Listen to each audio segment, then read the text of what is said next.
AI is taking all of our jobs. We're in a recession. Food prices are going up. What the hell are we going to do? Hi, my name is City Taylor. I'm a home recluse who likes to write.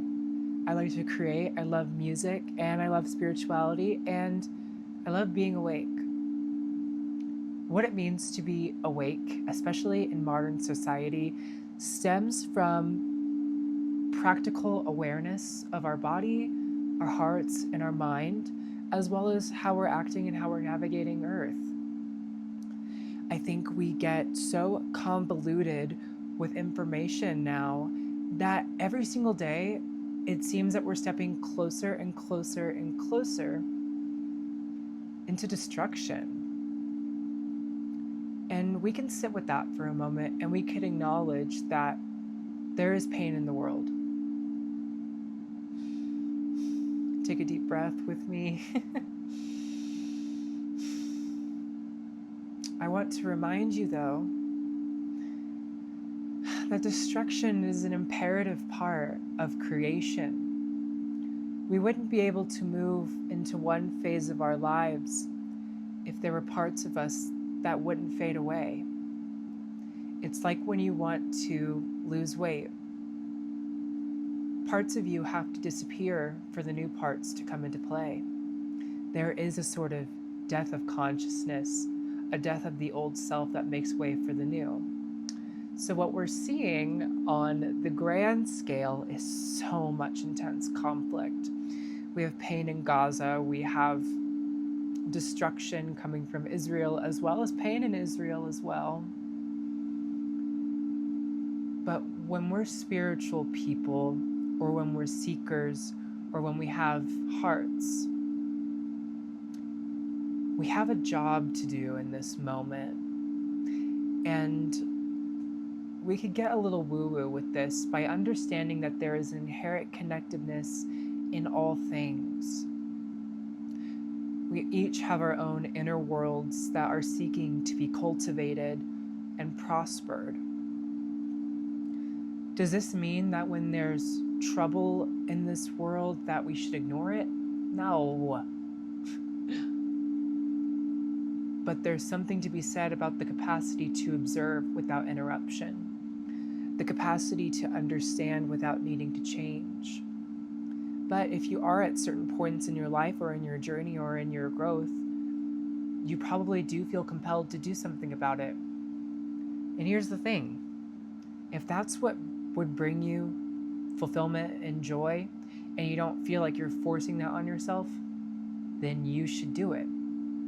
Because if anyone's going to bring aid to other places or spread awareness, then if you feel like it should be you, then it would be you.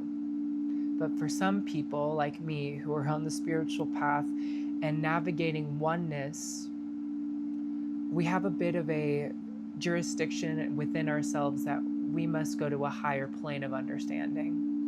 And so what that looks like is compassion. Compassion is the highest form of understanding with regards to other people's emotions. At the lower part, we have sympathy. I can't believe this happened to you. This should have never happened to you. I send my condolences. You don't deserve that. But then we have empathy, which is I can't believe this happened to us. I feel your pain. I feel you in this moment. It's taking on other people's energy, sort of. And I used to really identify as an empath because I could sit in a room and I could feel the pain of other people and I would take it on and I would even sort of become it in a way. But then compassion, which is an imitation of Christ, essentially. It's being able to look at people's problems, but not, and feeling it with them, but not doing anything to change it. It's that form of acceptance that you get from your close friends. My life sucks. You can tell them openly about yourself or about what's going on with you, and they accept you and they don't want you to change, or they don't take it on. They're like, fuck, that sucks. I see you. And more often than not, what are we looking for when we're sharing our opinions with our friends? Are we looking for them to fix it? More often than not, we just need to express that, because talking about it is that alchemy of those inner pains. Recently, I've had this issue of just like feeling so broken down just by my own feelings and expressions and conflict arising that I just don't feel prepared for. But then there's this secret sauce to it. Like, if I can just accept that this is happening, the pain really seems to glide away. If I can just be okay with it, I can transcend it. I can use it to my advantage. I can understand myself. Because if I can look at myself in these situations like I'm like, blah, like I don't want to do anything, like I feel like an idiot, cool. But what does that do, for yourself? Like, I feel like an idiot, I don't know what to do. Well, that's just how you feel. But how you feel is a fact, but that doesn't dictate anything else. When people say, like, there's like the logical side of society where they're like, your emotions, like, are not true, they're not reflective in logical senses, but you're feeling the emotion. And that's real. But it's what you do with it that's just as important as you acknowledging the feeling. So now that you feel this way, it's like, now that I feel this way, I'm like, well, what am I going to do about it? Do I want to feel better, or do I want to keep feeling depressed? Do I want to feel bogged down because I don't have a job, or there's a recession, or because things aren't the way that I want them to be? There's conflict happening over there, but are you forgetting that that's not your... If you choose to go there and be a part of it, that's one thing, but is that something that you're inherently causing, and are you forgetting about your journey here? So if like you're in another country, if you're in another place, what are you up to? Are you taking responsibility for this life? And so something spiritual you can do, something even, it doesn't even have to be spiritual. Just taking responsibility for your life is extremely powerful. Girl, when people talk about alchemy, like people can say, oh, I turn all these negative emotions into money. I'm like, yeah, you can do that too. Or you could just understand that any negative reflection is an internal thing. Like, I hate this bitch. I hate her. She's so ugly. She's so stupid. Okay? What does that say about you? It's the ego, it's the personality that hates or loves. Meanwhile, we all share these similar forms of grief and sorrow, and we also share an observer. There's an observer in every situation that we all share. The people that are being starved out in other countries, the people that are slaves, the people that are rich, the people that are billionaires, the people that have normal mundane lives that don't even have cell phones. We all share a similar observer and a similar emotion of grief. We all feel lost.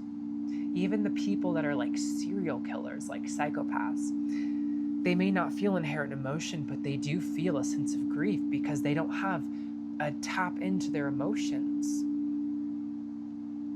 And this is a great example for me to bring up, but we can still have compassion for these people that do wrong, because in truth, they represent a divine thing that's happening here on this planet. And that is the duality.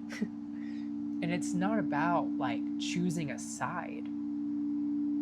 You could be choosing a side. And listen, I'm not here to tell you that you're wrong, but I'm here to show you that there are other options. There's a third secret force in all things. There's a neutralizing balanced force. And so when people come on social media and they're like, you're not posting about this, you're not doing this, you're still good enough and you can still care. Because the truth is, everybody has a different purpose.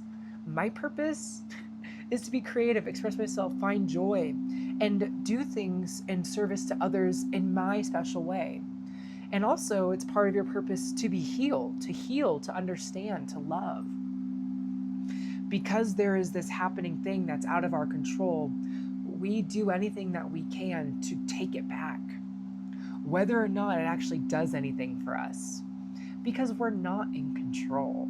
We're not in control of life, whether we believe that or not.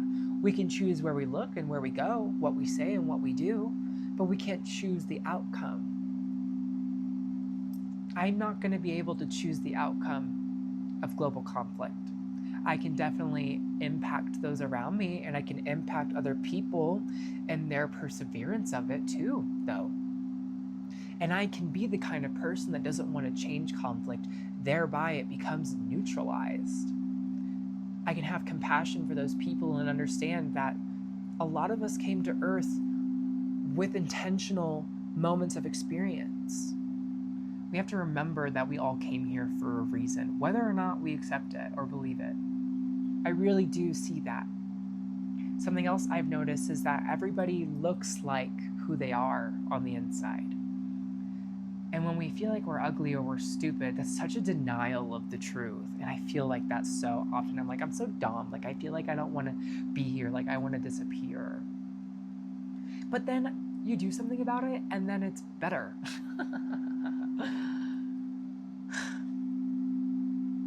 And I've been reading this book called When Things Fall Apart. I don't know exactly how to say this name. Pima, so CHO with an umlaut, DRO with an umlaut N. Children. And there was a page in it. So it's like each chapter you read a day. And chapter 3 was yesterday, and I was like, oh, it was chapter 2. When Things Fall Apart. Chapter 2, and like when things fall apart, like we're seeing right now, it's just a plan that we don't understand. And that's been the craziest thing for me with oneness. And at the beginning, when I first really heard about these teachings, I really felt like they were bullshit, because so badly I wanted to be independent and I wanted to be in control of everything. I had my claws in life, and I scratched and scratched as I was dragged away from it. And then in chapter 3, it's like this very moment is the precise teacher. So when we're sitting with these pains and seeing all of this information in the world, is it our responsibility to be the ones that are in charge of it? Is it my responsibility? No. Your responsibility is yourself, your awakening, and your purpose, really. We all have a different song to sing on this planet, and sometimes that song has very negative parts. But that pain is inherent to pleasure. And so the deeper though, and so like the thing about like this moment is the teacher, it's like feeling this pain is that teacher. And for me, I learned that, I've had a lot of transitional surgeries, and I learned the most about pain through that because I wanted it. And it sucked, but I remember when I was recovering from my plastic surgery, I had my nose and stuff done, I was like, wow, like this hurts, but I want it so badly, because with this pain came new pleasure. I was finally able to accept who I was in my appearance. And so what if that's vain? I wanted to express myself in this life in a way that felt natural to me. And if that's my purpose, then I'm going to do it, because that pain had my name on it, like that's my story. And so I own that. And so I invite you, if you are feeling like you have these painful things in your life, what if you could take responsibility for them very nature, that they're yours? You own it. And that sort of sets you free, doesn't it? If you felt touched by my words here, if you felt like it resonated, don't forget to like this video, subscribe, and leave a comment about what you think about everything, about life, or what you got from this video, or something that you've learned recently. I haven't made a lot of spiritual videos recently. I've been writing my book and really wanting to do a lot of other creative things, but I would be remiss if I didn't accept that teaching and understanding the world around me was an integral part of my vision. And I made a video where I was like, I feel like I'm not a soul spiritual teacher anymore, but I really can't run away from that. And so if there's something that you can't stop thinking about and you find yourself running away from, there's a conscious shock that can help alleviate that. It's a breath. And then we have to remember that we can change the way that we're viewing our life, and that is a second shock. So it's taking a breath and understanding that with things that come into our lives, we can choose how we see it. To touch the hand of God is to ask for the miracle, because once we see it, we get it. Belief doesn't play a major part of it. Beliefs are just about I don't know right now specifically what beliefs are about, but I know that what you believe is what you see in this world. So, let's talk more about it later.